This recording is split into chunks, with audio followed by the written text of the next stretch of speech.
live podcast edition at ISKCON Brisbane's Janmashtami Festival. So, tonight, we're diving deep into a topic that affects every single one of us. Now, what do you think that is? Come on. Any answers, any guesses? What do you think we're going to be talking about today? Happiness! Yes! We have some cheating going on here. But tonight's topic is happiness. What really is it? Can it be actually experienced in full? And what does spiritual life have to do with all of this? So, tonight we've got two truth seekers with us here. They're going to be asking the real questions, and they're exploring life. We've also got two very dedicated devotees, and they're going to be sharing their experiences with us. So, without further ado, let's welcome our hosts, Radha and Madhavi. Give them a big round of applause! Okay, I see you dressed as according to the theme. You look so cute! Thank you. Hello and namaste to our viewers and our listeners. I'm Madhavi. And I'm Radha, and we've got two special guests with us today. Please welcome Vasu and Punita.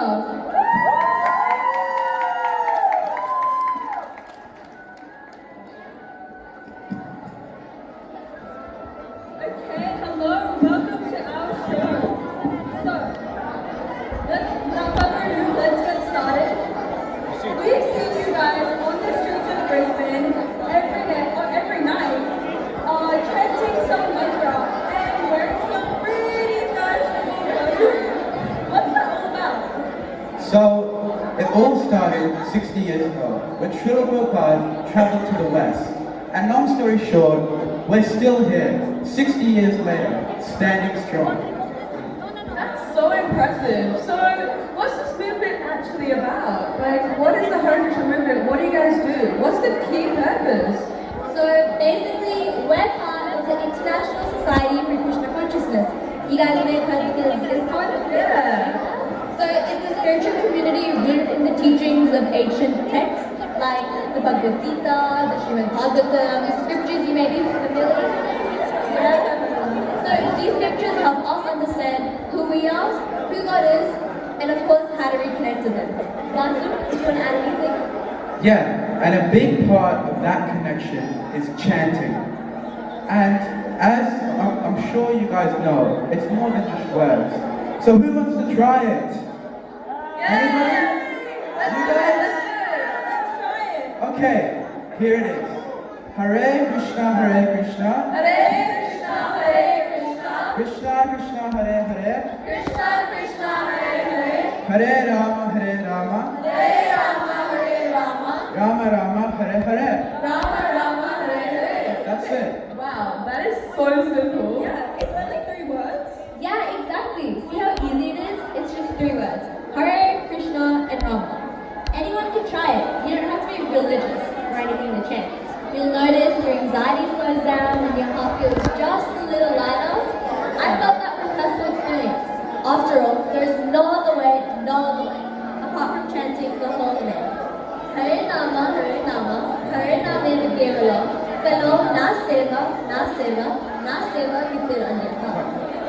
So, you're saying that chanting equals mental clarity. Like, it's a way to block out all of the noise and actually feel something? Exactly, and spiritual joy follows. What you're talking about is the internal relationship between us and the divine. That is true karma. And it's not about converting people. It's more about being compassionate. We try to change why we do things, not how we do things. Does that make sense? Yeah. So, I was also thinking that, so what if someone's already doing great in life, they've got a good job, good money, great friends, and a good job and everything, so why add Krishna and spiritual stuff into that? So, true happiness, it comes from inside, from the soul. It's like trying to charge your electric car with petrol. It's not going to work. Often, we look for happiness in material things, like money, status, or dopamine hits, but they never really reach the soul. Rather, we have to connect with something more permanent. Yeah. So basically, even in the happiest moments, feel there's a little voice inside you saying, is this all there is? Bhakti answers that question. Our heart is actually yearning for deep happiness. Why would we want something that doesn't exist? We want it because we know. See, we want unconditional love in a world full of conditions. Are we crazy? Honestly, I felt that too. Like my whole life, I felt like there's this hole in my heart that I've not been able to fill. I've tried to fix it with achievements, career, fun, friends, but it never actually works. You know, I'm not super spiritual, but this puppy thing is starting to make sense. Yeah, so Basu, you said that you mentioned the 4 defects of life, right? So you mentioned that the humans, they go through birth, death, old age, And disease. Thank you, Punita, disease. So if we have all these challenges in life, how can we possibly add Kṛṣṇa or spiritual life into that? Well, it's quite simple. Even Srila Prabhupada, he traveled to the West quite long ago, and regardless of the chaos around, he still spread the message. That shows that if you keep your focus and attention on Kṛṣṇa, he will empower you to do things you've never even imagined you could do. So it's not that we're broken, we're just plugging into the wrong outlets. We keep turning to temporary fixes, but they never actually hit the soul. What actually helps is Kṛṣṇa. Correct, yes. So now that we know how to be more happy and content in life, how can we practically implement spiritual practices into our life? So, because let's be honest, life is so hectic. We've got so much going on: work, assignments, life, studying, family, the whole thing. How do you guys do it? So, Srila Prabhupada traveled to the West by himself 60 years ago. Regardless of the chaos, he still spread the message. And that shows that if we focus our attention to God, He will give us the power to continue moving forward peacefully. So when we commit, Kṛṣṇa actually keeps us the strength to keep going? Correct. And that reminds me of a shloka. Desham satata yoganam, bhajatam pritipurvakam, dadami buddhi yogam dam. That is Kṛṣṇa's special favor. He will empower you to do things. Yeah, but if God gives us intelligence, why does He let us forget Him? If He loves us so much, why do we not remember Him? Why would He let us suffer? Well, think of love like a two-way street. Kṛṣṇa gives us the choice. We can either remember Him or forget Him. And often we choose to forget Him. And that is why we are suffering. Yeah, that's true. So it's a two-way street. Love only works if both sides are willing to do it. Yeah, that's so true. Srila Prabhupada said in one of his lectures, just like the disobedient child disobeys his father by not listening to him, the father says, don't do this, the child does it anyway and gets into trouble. Similarly, we are all children of God and we're suffering because we don't obey Him. So that's kind of beautiful. So it's basically like divine patience. He doesn't force us, but He stays with us through the tough times, making sure He gives us a hand when we're ready to call Him out. Yes. And it's not that He leaves us in fear or distress.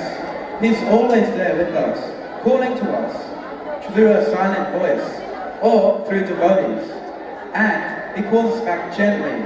And we reconnect with Him when we are ready. That's kind of comforting, you know, the fact that He gives us the space to choose. But, you know, what happens when life is just so tough? Why do bad things still happen to good people? You know, that's a very thoughtful question. But from the Vedic point of view, suffering is part of a bigger journey. Sometimes it's karma, sometimes it's birth, but you should definitely know that it's never random. So you're saying even in pain, there can be a path to happiness? Because, I mean, sense. I've noticed myself when I'm going through stressful situations or struggling with something, I always ask myself the bigger questions like, why am I doing this? What's the point of all this? Why am I here? Yeah.